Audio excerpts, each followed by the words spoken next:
Magandang gabi mga kapamilya, nasa 196 episodes na tayo ng FPJ's Batang Quiapo. Talagang siniraan nga ni Roda yung pamilya ni Natanggol, no? Sabi niya, no, wag kayong bibili dyan, lahi yan ng mga kriminal. Yung apo niya ni Tinding na si Tanggol, Dimagi ba? Kriminal yan. Sinaksak niya ako kaya napahamak ang buhay ko, nalagay sa peligro at pinagnakawan niya pa ako.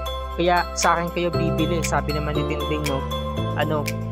Hindi totoo mga pinagsasabi niya, sinungaling yan, sabi naman ni Tess.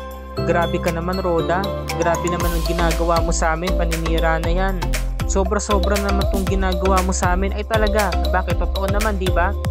Tapos umentra tong si Tinding, talagang kinuwelyuhan si Roda. Alam mo, Roda, para sabihin ko sa'yo, parehas na tayong mahirap ngayon, parehas lang tayo nagtitinda ngayon, kaya umayos ka. Kapag sa oras na inulit mo pa to, na siniraan mo si Tanggol sa harapan ng maraming tao, makakatikim ka talaga sa akin. Inaawat siya, no? Sabi naman ni Roda, ginusot-usot mo tong bago kong biling polo, bakit mababayaran mo ba to? Sabi, no? O sige na, bumili kayo dito, 100 lang isa. Oy kayo, ano tinatayo nyo dyan, ha? Pumunta lang kayo sa likuran ko, mga duwagin, hindi nyo man ako pinagtanggol. Magbenta kayo, mag-alok-alok kayo, sabi ni Roda, no? Tapos naka-face mask pa kayo, bakit nababahuan pa kayo sa akin? Nakulo talaga to si Roda, nakakatawa eh. Tapos eto na, dumating na nga si Mang Marsing saka si Nita. Sabi niya, Don Marsing, Doña Nita, naku, kamusta kayo? Mabuti naman nagpunta kayo dito. Sabi naman ni Don Marsing, kakamustahin ka lang din naman namin saka yung mga nagtitinda rito. Kamusta ka naman? Ay eto, nagtitinda ako ngayon, eto yung mga naipon ko sa mga pera nakuha ko, eto yung mga tinitinda ko, mga gamot ito, ibibigay ko na lang siya ng libre, Don Marsing. Talaga ba? Libre? Oo. Napakaganda ng mga damit mo, abe, no? Sabi naman ni Don Marsing, sige na, tama na, baka na pang masabi mo eh. May i-anunsyo lang ako, kayong lahat makinig kayo sa akin. Ako na nagmamayari ng pwesto ninyo. Kaya araw-araw magsimula ngayong araw na to ay magbabayad kayo sa amin. Hulug-hulugan nyo, 750, sabi naman ni Tess. Marsing, parang napakamahal naman yata, para naman wala tayong pinagsamahan.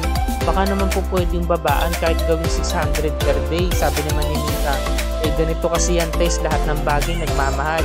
Gasolina, bigas, pagkain, gulay, prutas. Kung kami naman, magbibigay kami ng tig 500 sa inyo, napakaliit naman nun, di ba? Kaya tataasan talaga namin. Sabi naman ni Don Marsing, namumuhunan lang kami, kaya natural, kailangan din namin ng pera na maibalik sa amin ito. Sabi naman ni Marsing, ayun na nga, may pinagsamahan nga tayo eh, di ba? So yun, sabi nga ni Marsing, ngayong araw daw na to, simula na ng hulog, 750. Kung hindi nga sila makakabahid, maghanap na raw sila ng iba pang pwesto, diba? So sabi naman ni Roda, ay nako, yung mga pamilya niya yan, sinatinding, hindi yan magaling magbayad, pahirapan niya sa paniningil, Don Marsing, abe, no? Sabi naman ni Don Marsing, tama na Roda, wag ka nang sumipsip. Loko-loko talaga eh. Tapos ito na, sabi ni Tinding, grabe naman yung sina Marsing, nako, manang-mana talaga sa kanila yung anak nila. Parehas silang hindi marunong lumingon sa pinanggalingan, sabi naman ni Tess. Grabe naman sina Nita saka si Marsing, parang wala tayong pinagsamahan, sabi naman ni Tinding, no? Nanamit lang ng maganda ganyan na agad ang pag-uugali, sabi naman ni Noy. Basta ako kapag yumaman ako, hindi ako magbabago, sabi naman ni Tess, no? Paano ko naman yayaman, sabi ni Noy, no? Ay nako, bilog ang mundo, maaaring mabago yan, no? Sabi ni Tinding, no? Ewan ko sa'yo, nakakatawa yung eksena to eh. Samantala, dumako na tayo sa Kamao Gym kung saan nagsanay itong si Santino, nakapag-prepare pa siya, no? Grabe. Inalala niya yung pag-iensayo sa kanya nitong maintenance ng gym, di ba? Ayan, no, nakapag-sparring pa siya. Ready na nga itong si Santino para lumaban. Hanggang sa pumasok na nga siya sa ring, di ba? Hanggang sa pumasok na nga siya rito sa may gym nila at nagkakaingay na nga, di ba? Ang dami ng tao.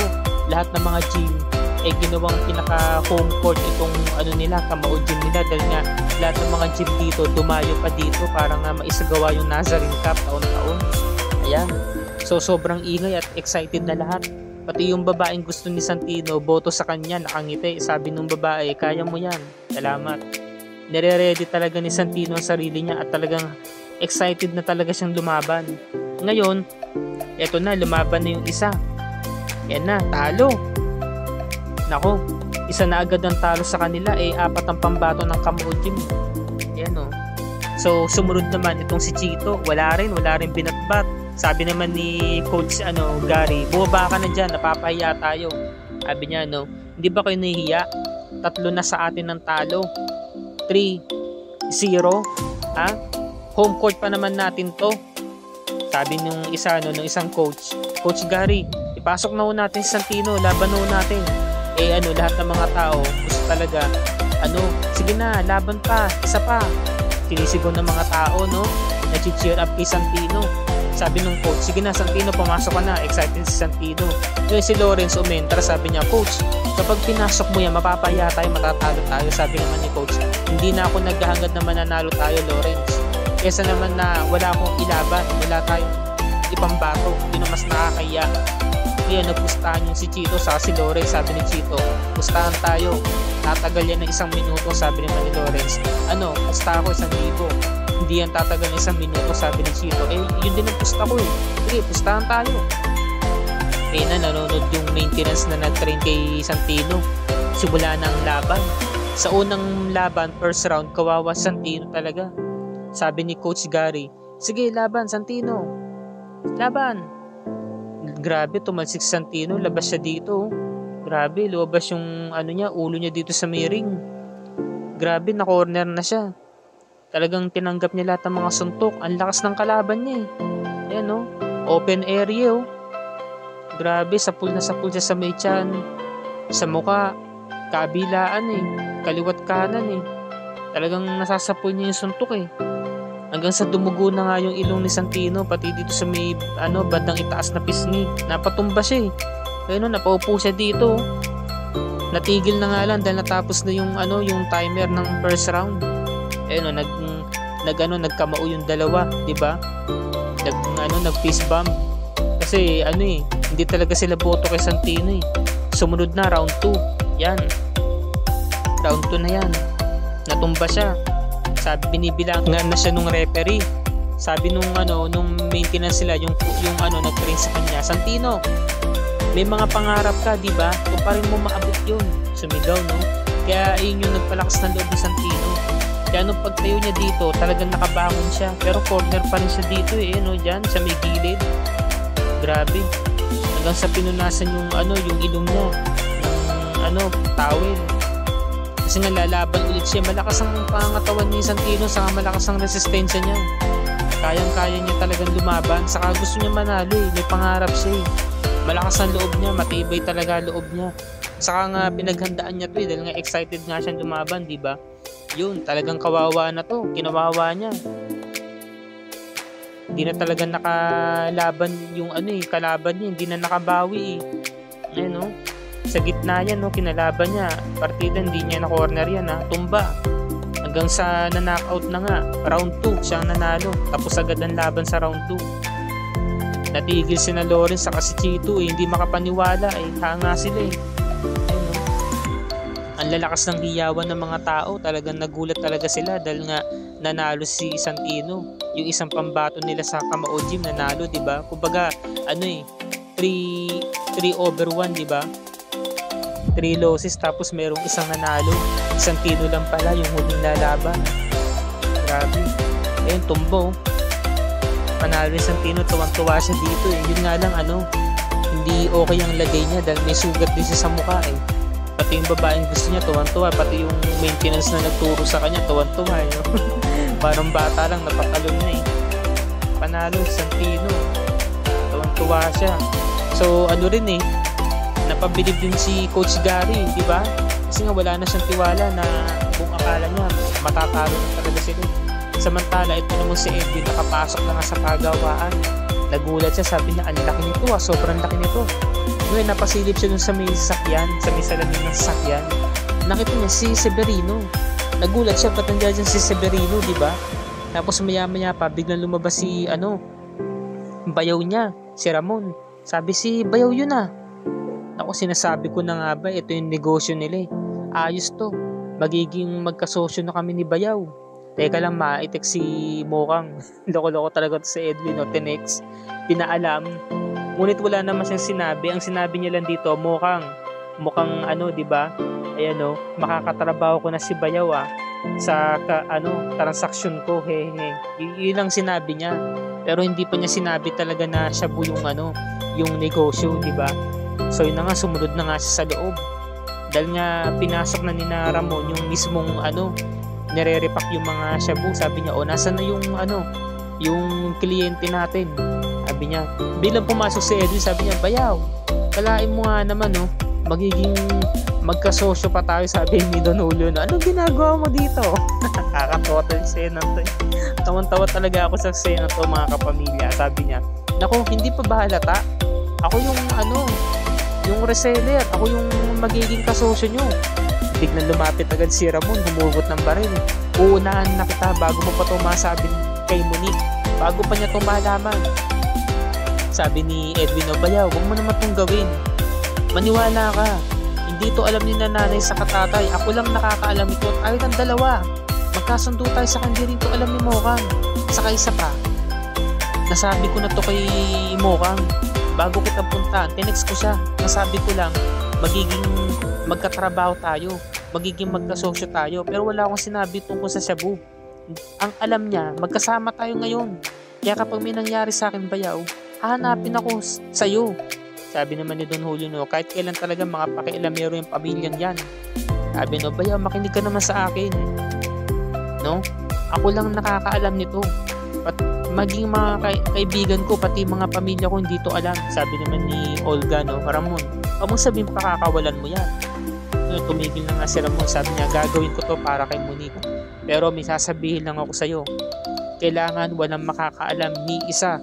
Paglabas mo dito, mong sasabihin sa mga kasamaan mo. Sabi, tayo lang nakakaalam nito. Maliwanag. Oo naman, Bayaw. Sige na. Paano na yung transaksyon natin? 1 milyon yung bibilin ko. Kunin mo na. Ibigay nyo na dito. At ito lang sabi ko sa'yo, umalis ka na dito. Ayoko makikita pagmumukha mo. Sabi ni Ramon. Samantala, dumating na nga si Mr. Mariano at papasok na nga sa loob. At hinatid na nga ni Severino itong si Edwin papalabas dito sa may waiting area kasama yung mga kasamahan niya. Yan. Sabi naman ni Severino, nasa na ang pera? 1 milyon. Sabi ni Edwin, Teban, iabot mo na. Inabot nga. Sabi ni Severino, maghintay lang kayo dito kukunin ko na yung kalakal nyo. Sabi ng mga kasama nila, Edwin, sino ba yung amo nila? Sabi naman ni Edwin, bago saltalan dito pero tingin ko mahirapan na tayong kumuha dyan ng cocaine sa susunod. Pero yan nyo, gagawa ko ng paraan para makaulit-ulit tayo. O ba't ganyan ang mga mukha nyo? Malungkot kayo. Basta, ito lang masabi ko sa inyo, tiba-tiba tayo dito. Aasenso tayo dito, kikita tayo ng malaki. Yun sabi niya.